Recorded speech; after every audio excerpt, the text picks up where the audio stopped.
There was a cordial opening to proceedings between the Army and RAF as the teams held a guard of honour for two of their departing stars.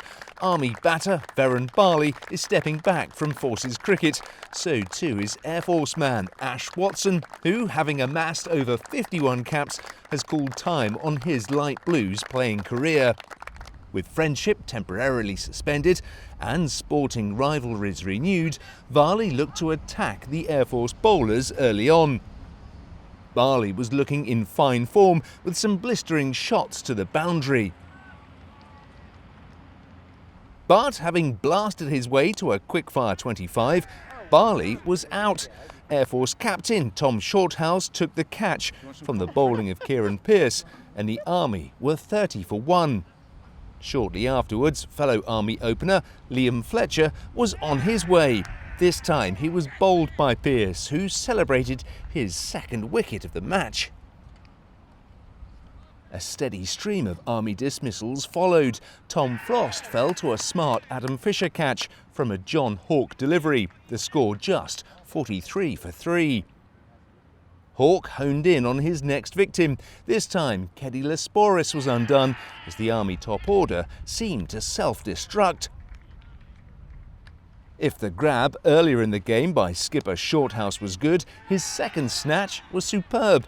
His airborne attempt called time on Aidan Hawksworth's spell in the middle as the batting side slumped to 56 for 5. It wasn't until Army all-rounder Ross Dearden came to the crease and counter-attacked that the Air Force fielders had something to ponder. Dearden was deadly with the bat, punishing any wayward Air Force bowling. Unfortunately, at the other end, the Army continued to struggle. Ash Watson picked up the key wicket of Army captain Jay Boynton with the score 105 for 6. But Dearden continued his limpet-like innings, reaching his half-century in 68 balls and smashing 7 fours along the way.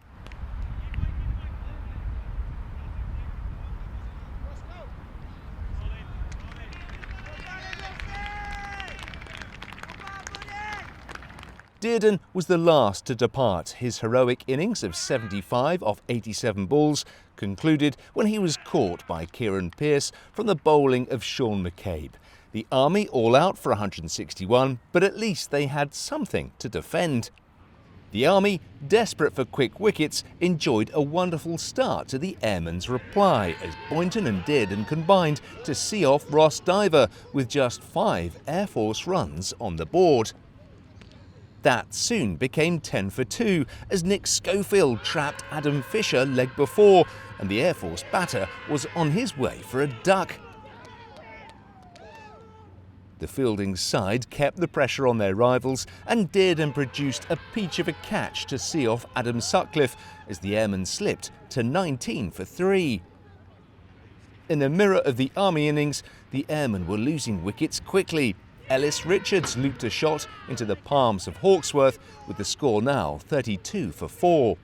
With ample overs to play with, RAF pair Shorthouse and Sam Beals dug in and gradually took the game away from the Army attack.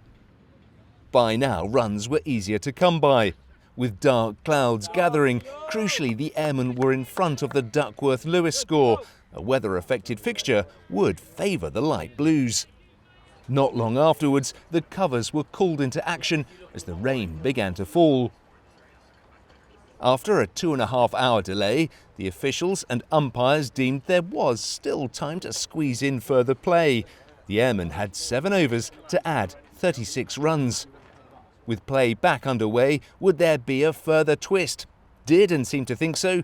His smart caught and bowled sent Shorthouse back to the pavilion for a dogged 44. But a gutsy effort from Beals, ably assisted by Ash Watson, saw the Air Force home.